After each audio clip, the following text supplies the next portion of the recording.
If we think back to last year, the impact on this budget, because last year in this room I stood here and I proposed over 20 cuts in our professional staff. And I've passed out a document that you have in front of you if you want to grab it.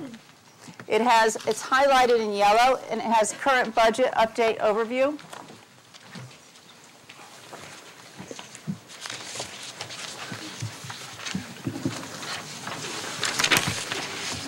And this outlines for you the staff members that were, those positions that were eliminated last year as part of our budget presentation. Again, it was the same approach. We went through and looked at every single staff member and tried to say, is this person absolutely necessary? Can we do it a different way? Can we do it a more cost-effective way? But we wanted to maintain the educational integrity of our system. Any position in yellow was reinstated either through budget mitigation strategies or you'll see some of them, it says stimulus, No Child Left Behind, or stimulus IDEA funds. Anything that says stimulus, we have this current year, we'll have for 10-11, and that money is gone. So we trued up our system, we went through, but we didn't dismantle the educational system last year.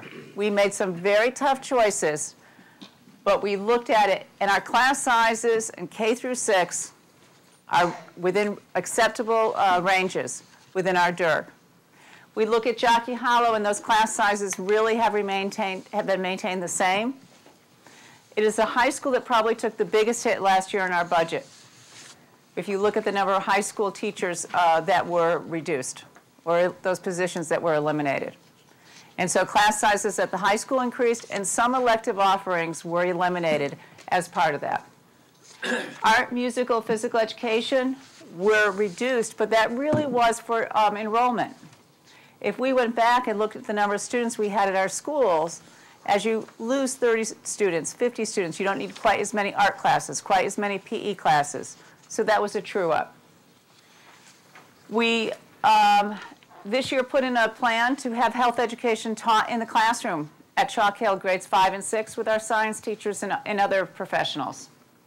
We reduced the time of our coordinators, and we also reduced an assistant principal at the high school. And I know Mr. Batista, during his presentation, because there are 4 budget workshops that will go into great detail on all of these. My goal is a helicopter view of our district and the changes. But he'll show you that we are really one of a handful of schools of this size with 2 assistant principals. So I think that we've done everything to preserve resources as best as possible. We reduced our buses by 4 buses. Some of you may be aware of that. We went through a great learning curve. And I'm very pleased to say to you it was a real tough start to the school year. However, we have gone in, and with First Student, we have gone through every aspect of our transportation system, and we feel that the entire system in terms of routes are safer, and that next year, based on our continued partnership, the efficiencies will get greater. We plan on maintaining, and this budget assumes, that we will have 4 fewer buses next year. I do not know what configuration the bus routes will be. First Student has offered the resources of its national bus scheduler to come to our district and to take all our data and do some predictive modeling and saying which way do you think would be the best way. So we look forward to those resources, and we plan on having a decision of how we will transport our students in terms of tiers by March 1st. And we'll seek parent input on that too. But this assumption is we are maintaining the reduction of the 4 buses. And the World Language Cultural Immersion Program at Chalk Hill was eliminated. Again, so that's where we are right now as we live in this budget year. So what do we think of when we think of going forward to the next year? We wanted to maintain the integrity of the educational program, that every child has an opportunity to learn. If you fall behind and that gap is not caught early on, and the child is promoted, the gap tends to get bigger and bigger and bigger. And it becomes more difficult. And from a fiscal viewpoint, it becomes more expensive to close the gap. It is in the interest of the child's well-being to make sure that we don't have those gaps exist. And it's also the best use of our resources. We know that, as I said, some learners need more support.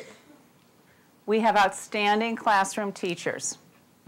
But some learners, if I think about the elementary, where we'll have 90 minutes of literacy each day, it could be that 80% of our students do just fine with that literacy block. They're thriving.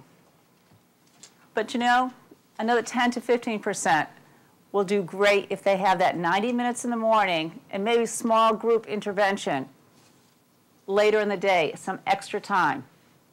And for a small handful of students, they will need that large group instruction, maybe a small group, and maybe individualized one-on-one